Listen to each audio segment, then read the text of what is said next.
Let's start with the Jets before we get into anything else.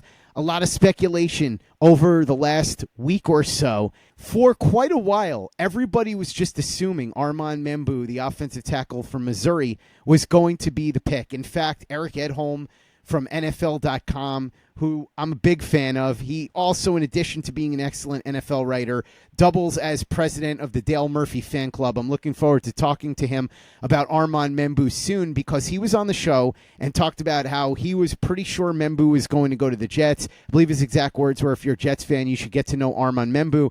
And it's especially interesting to talk to Eric about it because Eric is a Missouri alum, so he had a very close eye on Armand Membou and another player who could be in play for the Jets on day 2 that we'll talk about a little bit later on at wide receiver.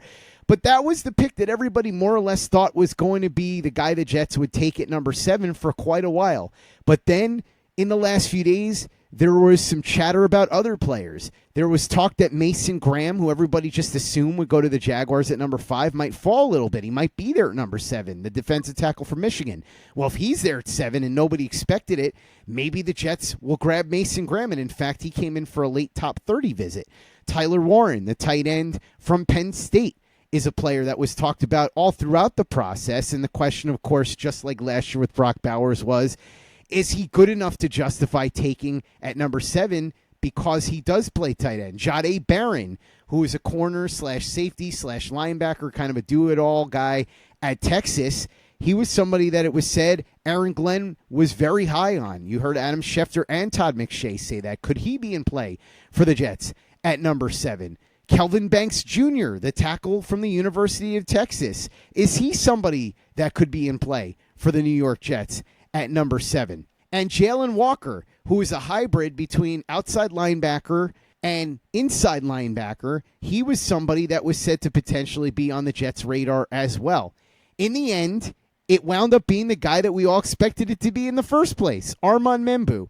And the funny thing about this is the first 7 picks in this draft went exactly the way that everybody thought for a month or two.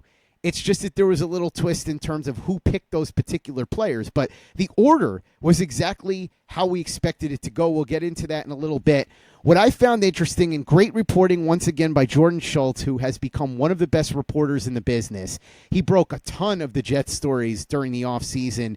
He said that the Jets had not one, but 2 separate 45-minute Zoom calls with Armand Membou this week that sealed the deal for the Jets. And this goes back to what we've heard from a variety of different people. Ironically, Joe Douglas, one of them, because he was on Todd McShay's podcast the other day. But Todd McShay has talked about this.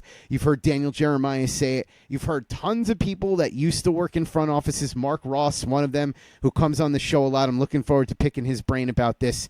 They all say, you are not just picking a guy based on the film. You're not just picking him based on the measurements. You are not just picking him based on how he tested at the combine. You are picking him based also on who he is as a person and how he fits into what you are looking to build. And what did we hear over and over again from Aaron Glenn? It's all about getting the right players in the building. And those 2 45-minute Zoom calls clearly made an impression on Aaron Glenn, to the point that if he was having any doubts, those doubts were erased, and he realized Armand Membou was the person and the player that he wanted into the building. And we should say, and Glenn, you and I have talked about this a lot, there's this notion that Armand Membou came out of nowhere, that he was this combine wonder, and he was on nobody's radar, and then all of a sudden he shot up the board. Armand Membou was all SEC this past season. Armand Membou was a guy that, yes, was a bit of a late bloomer. He had a breakout season this past year, but he was on everybody's radar. In fact, in January, long before the combine,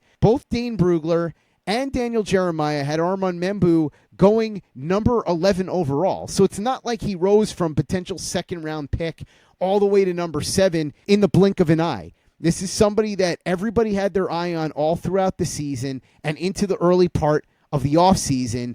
And the Jets got him more or less exactly where everybody expected him to go. So Armand Membou now will help solidify that last spot on the offensive line. They didn't have to go here. They could have gone in another direction. Jalen Walker was on the board. And I can say now that I had a conversation with somebody on Monday. I'm not going to say who it was. Somebody who has close ties to the University of Georgia, knows Jalen Walker's people. And he told me that Jalen Walker was told by Jets reps at Jalen Walker's pro day that if he was on the board, the Jets were going to take him. Clearly, that didn't end up being the case. And we hear stories like that. Sometimes teams get a little over-enthusiastic. Maybe they would have taken Jalen Walker if Armand Membou was off the board. We won't know. Mason Graham didn't make it to the Jets at number 7. So to me, it really felt like the choice came down to, at least from my perspective, Jalen Walker, if you believe that he can be that jack of all trades, and then the 2 offensive tackles, Membou and Banks. Membou was the guy that was put in chalk for the Jets all along, and that's who they wound up picking. Tyler Warren and Colston Loveland certainly were going to be in the discussion with Jets fans. In fact, we saw a late surge. We saw a lot of people today and even yesterday talking about Tyler Warren, how the Jets love Tyler Warren. They brought him in under the radar for a top 30 visit. There was all this noise about Tyler Warren, but that ended up not being where the Jets went. And honestly, I always felt like it made no sense. Getting away from the financial value of a player at offensive line or a pass rusher or a defensive tackle over a tight end, it just didn't feel like the type of move that Aaron Glenn would make, a flashy move at number 7 to grab a tight end.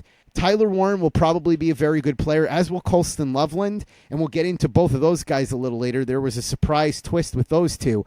But Armand Membou, I always felt like, especially considering who was on the board at 7 and who we expected to be on the board at 7, made the most sense for the Jets. The value lined up with the talent. The Jets clearly agreed, and they loved the person that Armand Membou is, and that pushed it over the top, right, Glenn?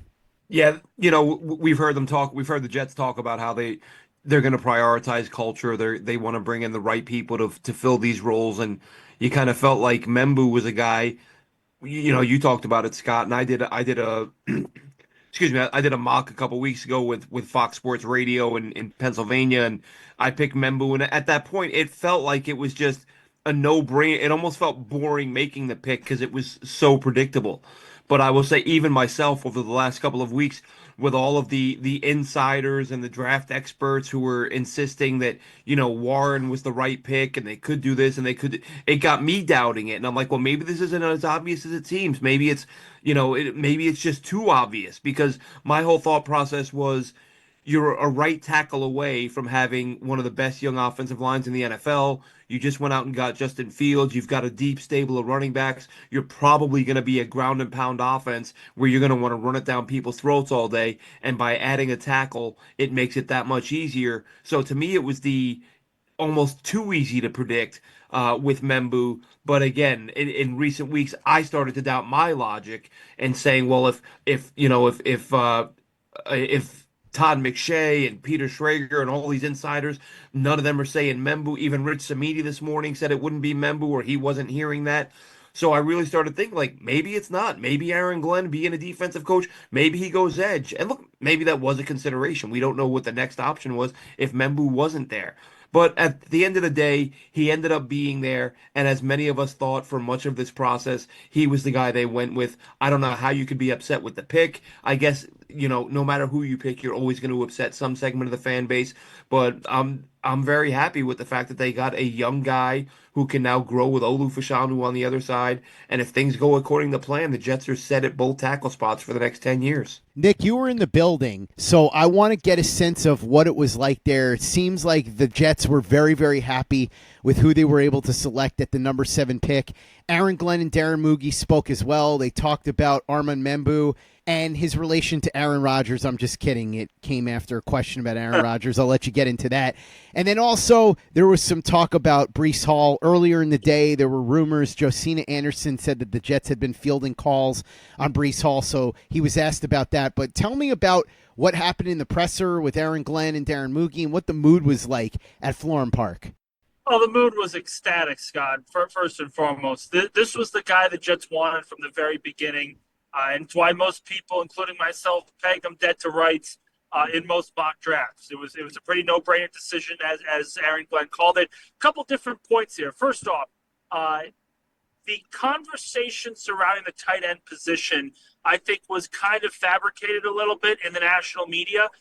Because the reports that I heard from inside the building, everything that I've talked to within the organization, it was between two players, Armand Membou and Jalen Walker. I think that's what it essentially was. If Membou had fallen to them, they were going to take him. If Membou had gone to, say, the Raiders or go to Cleveland or wherever it was, then they probably would have pivoted to someone like Jalen Walker. But it was never going to be tight end with the 7th overall pick. It was never going to be Warren. It was never going to be Loveland. It was either tackle or edge rusher. And there's a reason why. Aaron Glenn explained it. In his 2 previous stops, one with the New Orleans Saints and with the Detroit Lions, they drafted offensive linemen first. The first year he was there, Ramchak with the Saints, and of course Penny Sewell with the Detroit Lions. And I personally asked Glenn this question because he brought Sewell up.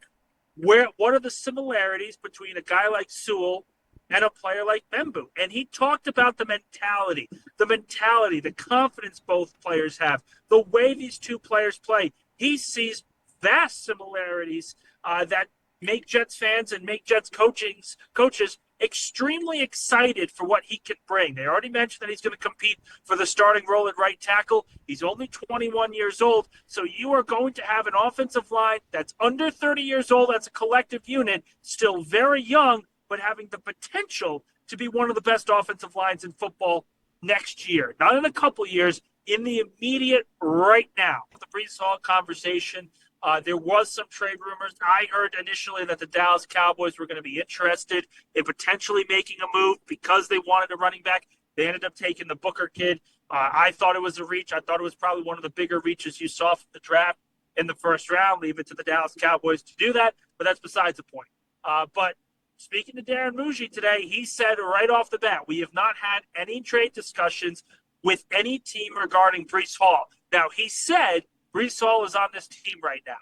That could mean a number of different things, and GMs have sort of walked back their word a couple different times over the last few years, not just with the Jets, but across the NFL as well. If they get a good package for Breece Hall, they absolutely could move him. But I will stress that if fans are expecting a Hall trade, I think they need to pump the brakes a little bit, because if you're going to trade a top player like Hall or a perceived top player like Hall, you want to get maximum value for him. And he is coming off a career worst season, did not carry the ball well. Yards per carry was the lowest of his career. Fumbled a lot. Dropped passes a lot. He was not the same effective offensive weapon that the Jets are used to having him in.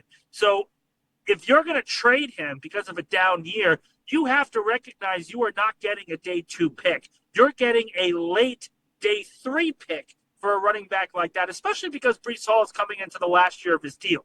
So from what I've heard from Muji, the way things are standing right now, if they get an offer they can't refuse, Hall will absolutely be moved. However, it's unlikely to happen with how bad of a year that he did have last season. They want to put him in a running back by committee, and it makes a lot of sense in this particular offense now with their starting offensive line, the projected group, one of the better ones in the National Football League. And, of course, later on in the press conference, the conversation, it had to be asked. I know there are going to be people criticizing the fact that a reporter did ask, but this was the first time we had an opportunity to talk to Glenn since Rodgers' comments. It was the last question on the presser, so I totally got it. And Glenn gave the most professional answer he possibly could, talking about the excitement that comes with Armand Membou being on the team. Listen, I'll say this again. It is really, really easy to buy into what Aaron Glenn is selling right now. He's got the passion. He has a plan. He has a distinct way of doing things, a distinct way of talking about things.